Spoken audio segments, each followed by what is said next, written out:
ചലച്ചിത്ര താരം ജിഷ്ണു രാഘവ് അന്തരിച്ചു. ക്യാൻസർ ബാധിതനായ കൊച്ചിയിലെ സ്വകാര്യ ആശുപത്രിയിൽ ചികിത്സയിലായിരുന്നു. മലയാളത്തിൽ 25ഓളം ചിത്രങ്ങളിൽ അഭിനയിച്ച ജിഷ്ണുവിന്റെ അവസാന മലയാള ചിത്രം ആനഗസ്റ്റിൻ നായികയായ റെബക്ക ഉദുബ് കിഴക്കേമലയാണ്. ട്രാഫിക്കിന്റെ ഹിന്ദി പതിപ്പിലും അഭിനയിച്ചിട്ടുണ്ട്. വിവരങ്ങളുമായി അലക്സ് ചേരുന്നുണ്ട്. അലക്സ്, വിശദാംശങ്ങൾ. സൗമ്യ, ജിഷ്ണു രാഘവന്റെ മൃതദേഹം ഇപ്പോഴും കൊച്ചിയിലെ സ്വകാര്യ ആശുപത്രിയിൽ തന്നെ പൊതുദർശനത്തിന് വെച്ചിരിക്കുകയാണ്. നേരത്തെ ചലച്ചിത്ര താരങ്ങൾ, സഹപ്രവർത്തകരൊക്കെ ആശുപത്രിയിലെത്തി ജിഷ്ണുവിനെ അവസാനമായി കാണാൻ ആശുപത്രിയിലേക്ക് എത്തിയിരുന്നു. സൗമ്യക്ക് സൂചിപ്പിച്ചതുപോലെ തന്നെ കൊച്ചിയിലെ സ്വകാര്യ ആശുപത്രിയിൽ ജിഷ്ണു രാഘവൻ കഴിഞ്ഞ കുറച്ച് മാസങ്ങളായി ചികിത്സയിലായിരുന്നു. അദ്ദേഹം കഴിഞ്ഞ ദിവസം ഡിസ്ചാർജായി. അതിനുശേഷം മാർച്ച് 22-ാം തീയതിയാണ് രോഗം മൂർച്ഛിച്ചതിനെ തുടർന്ന് അദ്ദേഹത്തെ ആശുപത്രിയിൽ പ്രവേശിപ്പിച്ചത്. ഇന്ന് രാവിലെ 8:15 ജിഷ്ണു അന്തരിക്കുകയായിരുന്നു. മരണസമയത്ത് അച്ഛൻ രാഘവൻ, അമ്മ എന്നിവരൊക്കെ അദ്ദേഹത്തിനൊപ്പം ഉണ്ടായിരുന്നു. മരണവാർത്ത അറിഞ്ഞ ഉടൻ തന്നെ ജയറാം, അതുപോലെ ചലച്ചിത്ര താരങ്ങൾ മമ്മൂട്ടി, സംവിധായകരായ രഞ്ജിത്ത്, വിനയൻ തുടങ്ങിയവരും, അതുപോലെ യുവതാരങ്ങളായ നിവിൻ പോളി, ദുൽഖർ സൽമാൻ, ഫഹദ് ഫാസിൽ തുടങ്ങി മലയാള ചലച്ചിത്ര മേഖലയിലെ പ്രമുഖരെല്ലാം ആശുപത്രിയിലെത്തി, സഹപ്രവർത്തകരെ കാണാൻ ആശുപത്രിയിലെത്തി. അവരെല്ലാവരും കൂടിച്ചേർന്ന് തന്നെയാണ് തീരുമാനിച്ചത്. ആശുപത്രിയിൽ പൊതുദർശനത്തിന് ശേഷം വൈകുന്നേരം, അതായത് 3:30 മണിക്ക് ശേഷം രവിപുരത്തെ ശ്മശാനത്തിലേക്ക് കൊണ്ടുപോയി സംസ്കരിക്കാവുന്ന തീരുമാനത്തിലേക്ക് എത്തിയത്. അതിന് ഇപ്പോഴും ആശുപത്രിയിൽ പൊതുദർശനം തുടരുകയാണ്. 3:30 മണിക്ക് ശേഷം മൃതദേഹം ഇവിടെ നിന്ന് എറണാകുളത്ത് തന്നെ രവിപുരത്തെ ശ്മശാനത്തിലേക്ക് മാറ്റും. അവിടെ അദ്ദേഹത്തിന്റെ സംസ്കാര ചടങ്ങുകൾ നടക്കും. ഇപ്പോൾ ജനങ്ങൾ, അതായത് തങ്ങളുടെ പ്രിയപ്പെട്ട നടന്റെ വിയോഗ വാർത്ത ഇറങ്ങി ആശുപത്രിയിൽ ജനങ്ങൾ എത്തി അദ്ദേഹത്തെ ഒരു നോക്കി കണ്ടുകൊണ്ടിരിക്കുകയാണ്. സൗമ്യ, അലക്സ് ആണ് വിവരങ്ങൾ നൽകിയത്. 1987 കിളിപ്പാട്ട് എന്ന സിനിമയിലൂടെ ബാലനടനായാണ് മലയാള സിനിമയിൽ ജിഷ്ണു രംഗപ്രവേശം ചെയ്തത്. കമലിന്റെ നമ്മളിലൂടെയാണ് സിനിമയിൽ സജീവമായത്. സിനിമയിൽ സജീവമായിരിക്കെയാണ് ജിഷ്ണുവിന് രോഗം ബാധിക്കുന്നത്. ചികിത്സയ്ക്ക് ശേഷം അദ്ദേഹം ഏതാനും സിനിമകളിൽ അഭിനയിച്ചു. രോഗത്തെ കീഴടക്കി തിരിച്ചുവരുമെന്ന് ഈ ചെറുപ്പക്കാരൻ ഉറച്ചു വിശ്വസിച്ചു. 2016 മലയാള സിനിമാ ലോകത്തിന് നഷ്ടങ്ങളുടെ വർഷമായി മാറുകയാണ്. അഭിനയ പാടവം കൊണ്ടും വാക്കുകൊണ്ടും വരകൾ കൊണ്ടും ജീവിതത്തിന് അടിവരയിട്ട പലരും നഷ്ടമായി കഴിഞ്ഞു. ജിഷ്ണു എന്ന നടൻ വേർപെടുമ്പോൾ തികഞ്ഞൊരു അഭിനയ പ്രതിഭയെ മാത്രമല്ല നഷ്ടമാകുന്നത്, ശുഭാപ്തി വിശ്വാസത്തോടെ അതിജീവനത്തിന്റെ മാതൃകയായ മനക്കരുത്തുകൂടിയാണ്. അച്ഛൻ രാഘവൻ സംവിധാനം ചെയ്ത കിളിപ്പാട്ട് എന്ന ചിത്രത്തിലൂടെ 1987 ബാലതാരമായിട്ടായിരുന്നു ജിഷ്ണുവിന്റെ സിനിമാ പ്രവേശം. സിനിമയോടുള്ള തന്റെ അഭിനിവേശം ജിഷ്ണു നായകനായെത്തിയ ആദ്യ സിനിമയിൽ തന്നെ തെളിയിച്ചിരുന്നു. ചിത്രീകരണത്തിനിടെയുണ്ടായ അപകടത്തിൽ ഒടിഞ്ഞ കാലുകളുമായാണ് ജിഷ്ണു നമ്മൾ എന്ന ചിത്രം പൂർത്തിയാക്കിയത്. മലയാള സിനിമയിലെ പുതിയൊരു താരോദയം കൂടിയായിരുന്നു അത്. പിന്നീടങ്ങോട്ട് മലയാളത്തിലും തമിഴിലുമായി 25ഓളം ചിത്രങ്ങൾ. ട്രാഫിക് എന്ന ചിത്രത്തിന്റെ റീമേക്കിലൂടെ ബോളിവുഡിലും സാന്നിധ്യമറിച്ചു. സിനിമയിൽ സജീവമാകുന്നതിനിടെയാണ് ക്യാൻസർ ജിഷ്ണുവിനെ പിടികൂടിയത്. പ്രതിസന്ധികളിൽ തളരാൻ തയ്യാറായിരുന്നില്ല ജിഷ്ണു. താൻ തിരിച്ചുവരും, ജീവിതത്തിലേക്കും സിനിമയിലേക്കുമെന്ന് ഉറച്ചു വിശ്വസിച്ചിരുന്നു അദ്ദേഹം. അവസാന ദിവസങ്ങൾ വരെ ഫേസ്ബുക്കിലൂടെ ആരാധകരുമായി തന്റെ ആരോഗ്യനിലയെക്കുറിച്ചുള്ള വിശേഷങ്ങൾ പങ്കിട്ട് ഊർജ്ജസ്വലനായിരുന്നു ജിഷ്ണു. തന്റെ രോഗമോ രൂപമോ മറച്ചുവെക്കാതെ പുഞ്ചിരിക്കുന്ന ചിത്രങ്ങളോടൊപ്പം അടിക്കുറിപ്പുകളുമായി ചിത്രങ്ങൾ പോസ്റ്റ് ചെയ്തു. താനിപ്പോൾ ഐസിയുവിലാണെന്നും പുഞ്ചിരിക്കും ശുഭാപ്തി വിശ്വാസത്തിനും വലിയ മാറ്റങ്ങൾ സൃഷ്ടിക്കാനാവുമെന്നും ഒടുവിലായി ഐസിയുവിൽ പ്രവേശിപ്പിച്ചപ്പോൾ ജിഷ്ണു പോസ്റ്റ് ചെയ്തു. ഈ അപാര മനസാന്നിധ്യം തന്നെ ജീവിതത്തിലേക്ക് തിരികെ എത്തിക്കുമെന്ന് പ്രതീക്ഷിച്ചിരുന്നു ഈ ചെറുപ്പക്കാരൻ. ജിഷ്ണു, താങ്കളുടെ വേർപാടിനെ ഒരു നല്ല നടന്റെ നഷ്ടത്തെക്കാളുപരി പ്രതിസന്ധികളിലും ജീവിതം ആഘോഷമാക്കി മാറ്റിയ ശുഭാപ്തി വിശ്വാസത്തിന്റെ പേരിലാകും ചരിത്രം അടയാളപ്പെടുത്തുക. News desk. ബാധിതനായി ഐസിയുവിൽ കഴിയുമ്പോഴും ആത്മവിശ്വാസത്തോടെ ജീവിതത്തെ നേരിട്ടിരുന്നു നടൻ ജിഷ്ണു. ആശുപത്രിയിലെ അത്യാഹിത വിഭാഗം തന്റെ രണ്ടാം വീടാണെന്നും പുഞ്ചിരിക്കുന്ന രോഗിയെ കാണുമ്പോൾ ഡോക്ടർമാർ പോലും ഉന്മേഷഭരിതരാകുമെന്നും ഫേസ്ബുക്ക് പോസ്റ്റിൽ ജിഷ്ണു കുറിച്ചിരുന്നു. ആ ആത്മവിശ്വാസത്തിന്റെയും ശുഭാപ്തി വിശ്വാസത്തിന്റെയും മറ്റൊരു പേരായിരുന്നു ജിഷ്ണു രാഘവൻ. രോഗമൂർച്ഛയിലും ആത്മവിശ്വാസവും ശുഭാപ്തി വിശ്വാസവും കെടാതെ സൂക്ഷിക്കുകയാണ് നടൻ രാഘവന്റെ മകൻ കൂടിയായ ജിഷ്ണു. ഐസിയു എന്റെ രണ്ടാം വീടാണ്. പോസിറ്റീവ് ചിന്താഗതിയും എപ്പോഴുമുള്ള പുഞ്ചിരിയും ജീവിതത്തിൽ ഒരുപാട് മാറ്റങ്ങൾ കൊണ്ടുവരും. എനിക്കിവിടെ സന്തോഷമാണ്. ഡോക്ടർമാർ റൗണ്ട്സിന് വരുമ്പോൾ ഞാനിവിടെ മയക്കത്തിലായിരിക്കും. പെട്ടെന്ന് തന്നെ എഴുന്നേറ്റ് അവർക്കൊരു നല്ലൊരു പുഞ്ചിരി പാസാക്കും. പുഞ്ചിരിക്കുന്ന രോഗിയെ കാണുമ്പോൾ ചികിത്സിക്കാൻ ഒരു ഊർജ്ജം ലഭിക്കാറുണ്ടെന്ന് ഡോക്ടർമാരും പറയാറുണ്ടെന്ന് ഫേസ്ബുക്ക് പോസ്റ്റിൽ ജിഷ്ണു എഴുതുന്നു. വേദന കുറയ്ക്കുന്നതിനുള്ള ചികിത്സയ്ക്കിടയിലും താൻ പരമാവധി ചിരിക്കാൻ ശ്രമിക്കുന്നുണ്ടെന്നും ആ ചിരി ഐസിയുവിലെ മോശമായ അന്തരീക്ഷത്തെ തന്നെ മാറ്റുന്നുണ്ടെന്നും ജിഷ്ണു കുറിക്കുന്നു. ഇതൊരു മാജിക്കാണ്, പുഞ്ചിരി മാജിക്. നിങ്ങളും പരീക്ഷിക്കൂ. ഇതൊരു ഉപദേശമല്ല, അനുഭവമാണ് എന്നെഴുതിയാണ് വികാരനിർഭരമായ ഫേസ്ബുക്ക് പോസ്റ്റ് ജിഷ്ണു ഉപസംഹരിക്കുന്നത്. ഇന്നലെ അന്തരിച്ച പ്രശസ്ത ഹാസ്യ കഥാപ്രസംഗ കലാകാരനും ചലച്ചിത്ര നടനുമായ വി.ഡി. രാജപ്പന്റെ സംസ്കാരം ഇന്ന് വൈകിട്ട് കോട്ടയം പോരൂരിലെ വീട്ടുവളപ്പിൽ നടക്കും. ഏറെ നാളായി അസുഖബാധിതനായിരുന്ന വി.ഡി. രാജപ്പൻ ഇന്നലെ കോട്ടയത്തെ സ്വകാര്യ ആശുപത്രിയിൽ വെച്ചാണ് നിര്യാതനായത്. സ്വവസതിയിൽ പൊതുദർശനത്തിന് വെച്ച മൃതദേഹത്തിൽ സമൂഹത്തിലെ നാനാതുറകളിൽപ്പെട്ടവർ അന്തിമോപചാരം അർപ്പിച്ചു. കലാഭവൻ മണിയുടെ മരണത്തിലെ അന്വേഷണ പുരോഗതി വിലയിരുത്താൻ DGP TP സെൻകുമാർ ചാലക്കുടിയിലെത്തി അന്വേഷണ സംഘവുമായി കൂടിക്കാഴ്ച നടത്തി. Thrissur range IG MR Ajith Kumar, അന്വേഷണ ചുമതലയുള്ള crime branch SP PN Unnirajan, DYSP KS Sudarshan എന്നിവർ കേസിന്റെ വിശദാംശങ്ങൾ DGPയെ ധരിപ്പിച്ചു. വിവരങ്ങളുമായി ദിൽജിത്ത് ചേർന്നുണ്ട്. ദിൽജിത്ത്, വിശദാംശങ്ങൾ. സൗമ്യ, ഇപ്പോഴും DGPയുടെ നേതൃത്വത്തിൽ ഉന്നത പോലീസ് ഉദ്യോഗസ്ഥരുടെ യോഗം തുടരുകയാണ്. കേസിൽ ഇതുവരെ സ്വീകരിച്ച നടപടികളും മൊഴികളും അതുപോലെ തന്നെ രാസപരിശോധനാ ഫലങ്ങളും എല്ലാം അപഗ്രഥിച്ച ശേഷം ഇനിയുള്ള അന്വേഷണം ഏത് തലത്തിൽ കൈക്കൊള്ളണം, ഏത് തലത്തിൽ മുമ്പോട്ട് കൊണ്ടുപോകണം എന്ന തരത്തിലുള്ള തീരുമാനങ്ങളാണ് ഇപ്പോൾ DGPയുടെ നേതൃത്വത്തിലുള്ള യോഗത്തിൽ കൈക്കൊണ്ടുകൊണ്ടിരിക്കുന്നത്. ഏതായാലും മണിയുടെ മരണകാരണം സംബന്ധിച്ച ഒരു അവ്യക്തത ഇപ്പോഴും തുടരുന്ന സാഹചര്യമുണ്ട്. പ്രത്യേകിച്ച് മണിയുടെ ശരീരത്തിൽ കീടനാശിനിയുടെ അംശം സ്ഥിരീകരിച്ചിരുന്നുവെങ്കിലും കീടനാശിനി ഏത് അളവിൽ ശരീരത്തിലെത്തി എന്ന് ഇതുവരെ കണ്ടെത്താനായിട്ടില്ല. ഇതിനായി കേന്ദ്ര ഫോറൻസിക് ലബോറട്ടറിയുടെ സഹായം കൂടി തേടിയിട്ടിരിക്കുന്ന ഈ സാഹചര്യത്തിൽ പ്രത്യേകിച്ച് പ്രത്യേക മെഡിക്കൽ ബോർഡിനെ രൂപീകരിക്കാനും മണി ചികിത്സിച്ച ഡോക്ടർമാരും അതുപോലെ തന്നെ ഫോറൻസിക് വിദഗ്ധരും രാസപരിശോധന വിഭാഗത്തിലെ വിദഗ്ധരും ഉൾപ്പെടുത്തി മെഡിക്കൽ ബോർഡ് രൂപീകരിച്ചിട്ടുണ്ട്. ഈ ലഭിച്ചിരിക്കുന്ന രാസപരിശോധനാ ഫലം അടക്കമുള്ള കാര്യങ്ങൾ ഇവർ കൂടി പരിശോധിച്ച് ഒരു നിഗമനത്തിൽ എത്തിയ ശേഷമാകും കേസിന്റെ തുടർ നടപടികളിലേക്ക് കടക്കുക. പ്രത്യേകിച്ച് എല്ലാ പഴുതുകളും അടച്ചുള്ള അന്വേഷണമാണ് നടക്കേണ്ടത്. എല്ലാ സാധ്യതകളും പരിശോധിച്ച് പ്രത്യേകിച്ച് സ്വാഭാവിക മരണം എന്നതിനൊപ്പം തന്നെ ആത്മഹത്യ, കൊലപാതകം എന്നിവയുടെ സാധ്യതകൾ കൂടി പരിശോധിക്കേണ്ടതുണ്ട്. ഇതുവരെയുള്ള ചോദ്യം ചെയ്യലിലും തെളിവെടുപ്പിലും കൊലപാതകം അല്ലെങ്കിൽ മണിയെ മനഃപൂർവ്വം അപായപ്പെടുത്താനുള്ള ശ്രമം എന്ന തരത്തിൽ യാതൊരു സൂചനകളും ലഭിച്ചിട്ടില്ല. ദിവസങ്ങളായി ആഴ്ചകളായി ചോദ്യം ചെയ്തു വന്നിരുന്ന മണിയുടെ സഹായികളെ സംശയകരമായ മൊഴികൾ ലഭിക്കാത്ത സാഹചര്യത്തിൽ വിട്ടയക്കുന്ന ഒരു സാഹചര്യവും ഉണ്ടായി. ഇതിന് പിന്നാലെയാണ് ഇപ്പോൾ DGP തൃശൂർ ജില്ലയിലെത്തിയ DGP ചാലക്കുടിയിലെത്തി മണിയുടെ മരണവുമായി ബന്ധപ്പെട്ടുള്ള അന്വേഷണ വിശദാംശങ്ങൾ ഉദ്യോഗസ്ഥരിൽ നിന്ന് ചോദിച്ച് മനസ്സിലാക്കുന്നത്. ഏതായാലും കേസിന്റെ മുമ്പോട്ടുള്ള നടപടികൾ ഏത് തരത്തിലാകുമെന്ന് യോഗത്തിന് ശേഷം തീരുമാനിക്കും. സൗമ്യ.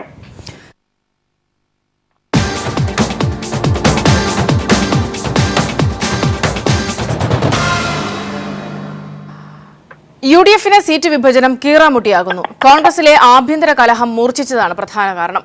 അവസാനവട്ട സീറ്റ് ചർച്ചകൾ നാളെ പൂർത്തിയാക്കി നേതാക്കൾ തിങ്കളാഴ്ച ദില്ലിക്ക് പോകും. KPCC തെരഞ്ഞെടുപ്പ് സമിതിയും നാളെ ചേരും. സീറ്റ് വിഭജന ചർച്ചകൾ അനിശ്ചിതമായി നീട്ടിക്കൊണ്ടുപോയി ഘടകകക്ഷികളെ വരുതിയിലാക്കുക എന്നതാണ് കോൺഗ്രസിന്റെ പ്രധാന തന്ത്രം. UDFിലെ സീറ്റ് വിഭജന ചർച്ചയും സ്ഥാനാർത്ഥി നിർണയവും വഴിമുട്ടാൻ കോൺഗ്രസിലെ ആഭ്യന്തര കലഹം മൂർച്ഛിച്ചതാണ് പ്രധാന കാരണമായത്. മുഖ്യമന്ത്രി ഉമ്മൻചാണ്ടിയും KPCC അധ്യക്ഷൻ VM സുധീരനും തമ്മിലുള്ള വിയോജിപ്പാണ് ഇതിനാധാരം. കൂടുതൽ സീറ്റുകൾ ഘടകകക്ഷികൾക്ക് വിട്ടുനൽകാൻ കഴിയില്ല എന്ന നിലപാടാണ് കോൺഗ്രസിനുള്ളത്.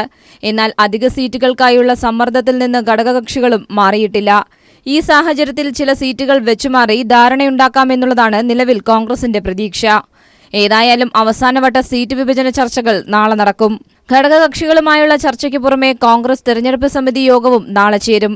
തുടർന്ന് തിങ്കളാഴ്ച കോൺഗ്രസ് നേതാക്കൾ ദില്ലിക്ക് പോകും. കേരള കോൺഗ്രസ് എമ്മുമായാണ് ഏറ്റവും കൂടുതൽ തർക്കം നിലനിൽക്കുന്നത്. ലീഗുമായി കഴിഞ്ഞ ദിവസം നടത്തിയ ഉഭയകക്ഷി ചർച്ചയും പരാജയപ്പെട്ടിരുന്നു. നാളെ നടക്കുന്ന ചർച്ചയിൽ കേരള കോൺഗ്രസ് എം, ജനതാദൾ യു, കേരള കോൺഗ്രസ് ജേക്കബ് വിഭാഗം, RSP തുടങ്ങിയ കക്ഷികൾക്ക് നൽകാൻ നിശ്ചയിച്ചിട്ടുള്ള സീറ്റുകളെക്കുറിച്ച് അറിയിച്ച് ഉഭയകക്ഷി ചർച്ച പൂർത്തിയാക്കാനാണ് തീരുമാനം. ഈ മാസം 31-ന് ഏതുവിധേനയും സ്ഥാനാർത്ഥി പ്രഖ്യാപനം ഉണ്ടാകും എന്നുള്ള നിലപാടാണ് സുധീരന്. എന്നാൽ അതിനു മുൻപ് ഏതുവിധേന ഘടകകക്ഷികളുമായുള്ള പ്രശ്നങ്ങൾ ഒത്തുതീർപ്പിൽ എത്തിക്കും എന്നുള്ളതാണ് കണ്ടറിയാനുള്ളത്. News bureau, Thiruvananthapuram. ഇടുക്കി പീരുമേട്ടിൽ സർക്കാർ മിച്ചഭൂമി ഹോപ്പ് പ്ലാന്റേഷന് നൽകിയ സർക്കാർ ഉത്തരവിനെതിരെ പ്രതിഷേധം വ്യാപകമായതിനെ തുടർന്ന് ഉത്തരവ് പിൻവലിക്കണമെന്ന് ഇടുക്കി DCC മുഖ്യമന്ത്രിയോടും റവന്യൂ മന്ത്രിയോടും ആവശ്യപ്പെട്ടു. തെരഞ്ഞെടുപ്പിൽ തോട്ടത്തിന് അനുകൂലമായ സർക്കാർ ഉത്തരവ് പാർട്ടിക്ക് തിരിച്ചടി ഉണ്ടാക്കുമെന്ന് DCC വിലയിരുത്തി. ഇടുക്കി പീരുമേട്ടിൽ ഹോപ്പ് പ്ലാന്റേഷന് 750 ഏക്കർ മിച്ചഭൂമി പതിച്ചു നൽകാൻ സർക്കാർ ഉത്തരവിട്ടു എന്ന പീപ്പിൾ വാർത്ത വിവാദമായതോടെയാണ് ഉത്തരവ് പിൻവലിക്കണമെന്ന ആവശ്യവുമായി ഇടുക്കി ജില്ലാ കോൺഗ്രസ് കമ്മിറ്റി തന്നെ രംഗത്ത് വന്നിരിക്കുന്നത്. ഇക്കാര്യം രേഖാമൂലം ജില്ലാ കോൺഗ്രസ് കമ്മിറ്റി അധ്യക്ഷൻ റോയി കെ പൗലോസ് മുഖ്യമന്ത്രിയോടും റവന്യൂ മന്ത്രിയോടും ആവശ്യപ്പെട്ടു. ഒരു ഭൂമിയെ സംബന്ധിച്ചൊരു തീരുമാനമെടുക്കുമ്പോൾ വേണ്ടത്ര ഒരു ഗൗരവത്തോടുകൂടി ഈ കാര്യത്തെ സംബന്ധിച്ച് ഒരാലോചന നടത്തിയിട്ടാണോ ഈ തീരുമാനമെടുത്തത് എന്നുള്ള കാര്യത്തിലാണ് എനിക്ക് ബലമായ സംശയമുള്ളത്. അതുകൊണ്ട് ഈ സാഹചര്യത്തിൽ പ്രത്യേകിച്ചും ഏത് സാഹചര്യത്തിലാണേലും ആവശ്യമില്ലായിരുന്നു എന്നാണ് എൻ്റെ അഭിപ്രായം. ഈ സാഹചര്യത്തിൽ ഒട്ടും പാടില്ലായിരുന്നു. അപ്പോൾ ഇത്രയൊരു വിവാദ ഉത്തരവ് പിൻവലിക്കുക എന്നുള്ളത് മാത്രമാണ് ഒരു ശരിയായ നടപടി എന്നാണ് ഇത് സംബന്ധിച്ച് ഞങ്ങളുടെ അഭിപ്രായം. ഈ വിവരങ്ങൾ ബഹുമാനപ്പെട്ട മുഖ്യമന്ത്രിയെ ഞങ്ങൾ ധരിപ്പിച്ചിട്ടുണ്ട്, ബഹുമാനപ്പെട്ട റവന്യൂ മന്ത്രിയായിട്ട് സംസാരിച്ചിട്ടുണ്ട്. പീരുമേട് ലാൻഡ് ബോർഡ് ഏറ്റെടുക്കാൻ ഉത്തരവിട്ട 860 ഏക്കർ ഭൂമിയിൽ നിന്നും 750 ഏക്കർ ഭൂമിക്കാണ് ഭൂപരിധിയിൽ ഇളവ് നൽകാൻ സർക്കാർ തീരുമാനിച്ചിരുന്നത്. വാർത്ത പുറത്തു വന്നതോടെ ഉത്തരവ് പുനഃപരിശോധിക്കണമെന്ന് പ്രതിപക്ഷ പാർട്ടികളും KPCC അധ്യക്ഷനും ആവശ്യപ്പെട്ടിരുന്നു. ഇതിന് പിന്നാലെയാണ് ഇടുക്കി കോൺഗ്രസ് നേതൃത്വവും ഇക്കാര്യം ആവശ്യപ്പെട്ടിരിക്കുന്നത്. ഉത്തരവ് പിൻവലിച്ചില്ലെങ്കിൽ വരുന്ന നിയമസഭാ തെരഞ്ഞെടുപ്പിനെ ഇത് ബാധിക്കുമെന്നും ജില്ലാ കോൺഗ്രസ് നേതൃത്വം പറയുന്നു. എന്തായാലും വിവാദ ഉത്തരവ് തെരഞ്ഞെടുപ്പിലെ പ്രധാന പ്രചരണ വിഷയമാക്കാനാണ് പീരുമേട്ടിൽ LDFന്റെ തീരുമാനം. News bureau, Idukki. 5 വർഷത്തെ UDF ഭരണത്തിൽ KSRTCയുടെ കടക്കണി 3 ഇരട്ടി വർദ്ധിച്ചതായി കണക്കുകൾ. 5 വർഷത്തിനിടെ 3-ലധികം തവണ ബസ് ചാർജ് വർദ്ധിപ്പിച്ചിട്ടും ടിക്കറ്റ് സെസ് ഏർപ്പെടുത്തിയിട്ടും KSRTCയുടെ വരുമാനം ഉയർത്താനായിട്ടില്ല എന്നും കണക്കുകൾ വ്യക്തമാക്കുന്നു. അതേസമയം ദേശസാൽകൃത റൂട്ടുകൾ സ്വകാര്യ മേഖലയ്ക്ക് കൈമാറിയതും പുതിയ ബസ്സുകൾ നിരത്തിലിറക്കാത്തതുമാണ് KSRTCയുടെ തകർച്ചയ്ക്ക് കാരണമായി ചൂണ്ടിക്കാട്ടുന്നത്. നഷ്ടത്തിൽ നിന്ന് നഷ്ടത്തിലേക്ക് കൂപ്പുകുത്തിക്കൊണ്ടിരുന്ന KSRTCക്ക് കഴിഞ്ഞ ഇടതുപക്ഷ ജനാധിപത്യ മുന്നണി സർക്കാരിന്റെ കാലത്താണ് ഉണർവുണ്ടായിരുന്നത്. അന്ന് പുതിയ ബസ്സുകൾ നിരത്തിലിറക്കിയും ദേശസാൽകൃത റൂട്ടുകൾ KSRTCക്ക് മാത്രമായി മാറ്റിയും വരുമാനം വർദ്ധിപ്പിച്ച KSRTCയുടെ കടക്കണി കുറച്ചുകൊണ്ടുവരികയായിരുന്നു. എന്നാൽ 5 വർഷത്തെ UDF ഭരണത്തിൽ KSRTCയുടെ കടക്കണി 3 ഇരട്ടി കൂടിയതായാണ് കണക്കുകൾ പറയുന്നത്. ഹഡ്കോയ്ക്കുള്ള കടം 2011 64.68 കോടിയായിരുന്നു. പക്ഷേ 2015 അത് 179.64 കോടിയായി. 762.68 കോടിയാണ് 2011 KTDFCയുടെ കടം. എന്നാൽ 2015 ആയപ്പോൾ അത് 435.63 കോടിയായി. ഇത്തരത്തിൽ വിവിധ കടങ്ങൾ നോക്കുമ്പോൾ 2011 893 കോടിയായിരുന്ന ആകെ കടം 2015 ഉമ്മൻചാണ്ടി സർക്കാർ പുറത്തിറങ്ങുമ്പോഴേക്കും 2343.79 കോടിയായി മാറിയിരിക്കുന്നതാണ് വസ്തുത. 2006-2011 കാലത്ത് 2904 ബസ്സുകൾ പുതുതായി നിരത്തിലിറക്കിയപ്പോൾ ഈ സർക്കാരിന്റെ കാലത്ത് ആകെ പുറത്തിറക്കിയ പുതിയ ബസ്സുകൾ വെറും 1697. കട്ടപ്പുറത്തായ ബസ്സുകളുടെ എണ്ണം കൂടിയതും ശമ്പളവും പെൻഷനും തുടർച്ചയായി മുടങ്ങിയതും പെൻഷൻ കുടിശ്ശിക വരുത്തിയതും UDF സർക്കാരിലെ വിവിധ KSRTC മന്ത്രിമാരുടെ ഭരണമികവായി ചൂണ്ടിക്കാട്ടുന്നു. KSRTCയുടെ സ്വന്തമായിരുന്ന ദേശസാൽകൃത റൂട്ടുകൾ സ്വകാര്യ മേഖലയ്ക്ക് നൽകാനും UDF സർക്കാർ മറന്നില്ല. 4.5 വർഷത്തിനിടയിൽ യാത്രാനിരക്ക് 3 തവണ കൂട്ടിയിട്ടും ടിക്കറ്റിന് സെസ് ഏർപ്പെടുത്തിയിട്ടും KSRTCയെ നഷ്ടത്തിൽ നിന്ന് കരകയറ്റാൻ UDF സർക്കാരിനായില്ല എന്നതും കണക്കുകൾ വിശദമാക്കുന്നു. Sunil Arimanoor, news bureau, Thiruvananthapuram. സംസ്ഥാനം കടുത്ത വൈദ്യുതി പ്രതിസന്ധിയിൽ. വൈദ്യുതി ഉപഭോഗം സർവകാല റെക്കോർഡിലെത്തിയതോടെ ലോഡ് ഷെഡിംഗ് കൂടുതൽ ഏർപ്പെടുത്താനാണ് വൈദ്യുതി ബോർഡിന്റെ തീരുമാനം. നിലവിൽ സംസ്ഥാനത്ത് പലയിടത്തും അപ്രഖ്യാപിത ലോഡ് ഷെഡിംഗ് ഉണ്ട്. ഇത് വ്യാപകമാക്കാനാണ് KSEBയുടെ നീക്കം. സംസ്ഥാനത്ത് ചൂട് കനത്തതിനെ തുടർന്ന് വൈദ്യുതി ഉപയോഗം സർവകാല റെക്കോർഡിലാണിപ്പോൾ. വേനൽ മഴ വൈകുന്നതും ഉപഭോഗം വർദ്ധിക്കാൻ ഇടയാക്കിയിട്ടുണ്ട്. ഇതാണ് സംസ്ഥാനത്ത് വൈദ്യുതി പ്രതിസന്ധി രൂക്ഷമാകാൻ ഇടയാക്കിയിട്ടുള്ളത്. ഈ സാഹചര്യത്തിൽ കൂടുതൽ വൈദ്യുതി നിയന്ത്രണം ഏർപ്പെടുത്താനാണ് KSEB തീരുമാനം. ഇപ്പോൾ തന്നെ ഇതിന്റെ ഭാഗമായി സംസ്ഥാനത്ത് പലയിടത്തും അപ്രഖ്യാപിത ലോഡ് ഷെഡിംഗും നിലവിലുണ്ട്. ഇത് വ്യാപകമാക്കാനാണ് KSEBയുടെ നീക്കം. എന്നാൽ വാർഷിക പരീക്ഷകൾ നടക്കുന്നതും തെരഞ്ഞെടുപ്പ് പ്രഖ്യാപിച്ചതുമാണ് സർക്കാരിന് വലിയ തിരിച്ചടിയായിരിക്കുന്നത്. കഴിഞ്ഞ ചൊവ്വാഴ്ചയാണ് വൈദ്യുതി ഉപയോഗം സർവകാല റെക്കോർഡിലെത്തിയത്. 76.63 ദശലക്ഷം യൂണിറ്റ്. സംസ്ഥാനത്തിന്റെ ആഭ്യന്തര ഉൽപാദനമാകട്ടെ 22.3 ദശലക്ഷം യൂണിറ്റ് മാത്രവും. കേന്ദ്ര പൂളിൽ നിന്ന് ലഭിക്കുന്നതടക്കം 71% വൈദ്യുതിയും പുറത്തുനിന്നും കൊണ്ടുവരുന്നതും. ഇതിൽ 65% ഉയർന്ന നിരക്ക് നൽകി വാങ്ങുന്നവയാണ്. പുറത്തുനിന്നും വാങ്ങുന്ന വൈദ്യുതിയുടെ വിഹിതം കുറയ്ക്കാനാണ് സംസ്ഥാന വൈദ്യുതി ബോർഡിന്റെ നീക്കം. സംസ്ഥാനത്ത് വൈദ്യുതി ബോർഡിന്റെ എല്ലാ ജലസംഭരണികളിലുമായി 1766 ദശലക്ഷം യൂണിറ്റ് വൈദ്യുതി ഉൽപ്പാദിപ്പിക്കാനുള്ള ജലം മാത്രമാണ് ശേഷിക്കുന്നത്. സംസ്ഥാന സർക്കാരിന്റെ കെടുകാര്യസ്ഥതയാണ് പ്രതിസന്ധി ഇത്രമേൽ രൂക്ഷമാകാനിടയാക്കിയതെന്നാണ് വിമർശനം. പ്രതിവർഷം 7000 കോടി രൂപ ചെലവിട്ടാണ് സർക്കാർ വൈദ്യുതി വാങ്ങിയിരുന്നത്. പുതിയ പദ്ധതികൾ നടപ്പിലാക്കാനോ പൂർത്തിയാക്കാനോ പോലും സർക്കാരിന് കഴിഞ്ഞിട്ടില്ല എന്നുള്ളതും ഏറെ വിമർശനാത്മകമാണ്. News bureau, Thiruvananthapuram. അപ്പർ റൌവിനെതിരെ ഹൈദരാബാദ് സർവകലാശാലയിൽ വിദ്യാർത്ഥി പ്രതിഷേധം രൂക്ഷമാകുന്നു. പ്രതിഷേധമുയർത്തിയ കൂടുതൽ വിദ്യാർത്ഥികളെ കൂടി അറസ്റ്റ് ചെയ്യുമെന്ന് പോലീസ്. 27 വിദ്യാർത്ഥികൾ ജുഡീഷ്യൽ കസ്റ്റഡിയിൽ തുടരുകയാണ്. സർവകലാശാലയിൽ ഭക്ഷണം പാകം ചെയ്തതിന് പോലീസ് ആക്രമിച്ച വിദ്യാർത്ഥി അപകടനില തരണം ചെയ്തു. വെള്ളവും വൈദ്യുതിയും ഭാഗികമായി പുനഃസ്ഥാപിച്ചു. തെലങ്കാന മനുഷ്യാവകാശ കമ്മീഷൻ ഹൈദരാബാദ് സർവകലാശാല വിസിക്ക് നോട്ടീസ് അയച്ചു. ഇസ്രത് ജഹാന് ലഷ്കർ ഇ തൊയ്ബയുമായി ബന്ധമുണ്ടെന്ന് മൊഴി കൊടുത്തത് ആരുടെയും നിർബന്ധപ്രകാരമല്ലെന്ന് മുംബൈ ഭീകരാക്രമണ കേസിലെ മാപ്പുസാക്ഷി ഡേവിഡ് കോൾമാൻ ഹെഡ്ലി. ഐനയുടെ നിർബന്ധപ്രകാരമാണോ മൊഴി നൽകിയത് എന്ന എതിർഭാഗം അഭിഭാഷകന്റെ ചോദ്യത്തിന് മറുപടി നൽകവെയാണ് ഹെഡ്ലി ഇക്കാര്യം വ്യക്തമാക്കിയത്. പാകിസ്ഥാൻ മുൻ പ്രധാനമന്ത്രി യൂസഫ് റാസ ഗിലാനി 2008 തന്റെ വസതി സന്ദർശിച്ചിട്ടുണ്ടെന്നും ഹെഡ്ലി മൊഴി നൽകി. ശിവസേനയ്ക്കായി അമേരിക്കയിൽ ഫണ്ട് സമാഹരണ പരിപാടി നടത്താൻ പദ്ധതിയിട്ടിരുന്നുവെന്നും ഹെഡ്ലി പറഞ്ഞു. ബാൽ താക്കറെ അമേരിക്കയിൽ എത്തിക്കാൻ ശിവസേന വക്താവായിരുന്ന രാജാറാം രേഖെ വഴി ശ്രമിച്ചിരുന്നു. അമേരിക്കയിൽ വെച്ച് ബാൽ താക്കറയെ വധിക്കാൻ പദ്ധതിയുണ്ടായിരുന്നില്ലെന്നും ഹെഡ്ലി മുംബൈ പ്രത്യേക കോടതിയിൽ നടക്കുന്ന എതിർവിസ്താരത്തിനിടെ വ്യക്തമാക്കി. ഇന്ന് ദുഃഖവെള്ളി. യേശുക്രിസ്തുവിന്റെ പീഡാനുഭവത്തിന്റെയും കാൽവരിമലയിലെ കുരിശുമരണത്തിന്റെയും ഓർമ്മയിൽ ലോകമെമ്പാടുമുള്ള ക്രൈസ്തവർ ഇന്ന് ദുഃഖവെള്ളി ആചരിക്കുന്നു. ദേവാലയങ്ങളിൽ രാവിലെ മുതൽ പ്രത്യേകം പ്രാർത്ഥനകളും വിശുദ്ധ കുർബാനയും. തുടർന്ന് ക്രിസ്തുദേവന്റെ കുരിശുമരണത്തെ ഓർമ്മിപ്പിച്ചുകൊണ്ട് വിശ്വാസികൾ നഗരത്തിലൂടെ മരക്കുരിശേന്തി പ്രാർത്ഥനാ ഗീതങ്ങൾ പാടി കുരിശിന്റെ വഴിയിൽ പങ്കെടുത്തു.